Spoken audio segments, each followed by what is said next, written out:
वैष्णवी दास नवम श्रेणी छात्री अटे। आज एठारे ए सुजोग मत किसी कहवाक मिलुथिबारु निजକୁ धन्य मन करुछि।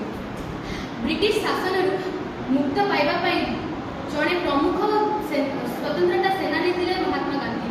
से थे अहिंसावादी एवं सत्याग्रही।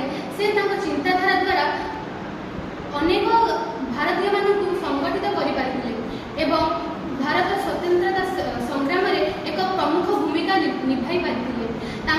असहयोग आंदोलन, भारत छाड़ आंदोलन भली अनेक आंदोलन गुरिकारे से स्वतंत्रता संग्राम में एक प्रमुख भूमिका निभाई पारिथिले।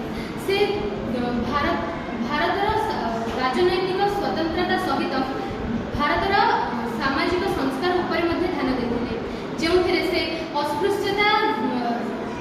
अस्पृश्यता को बंद करने बहुत ध्यान देते एवं खादी माध्यम से स्वावलंबन को प्रोत्साहित करते। अहिंसार चिंताधारा विश्वव्यापी थिला। से स्वाधीनता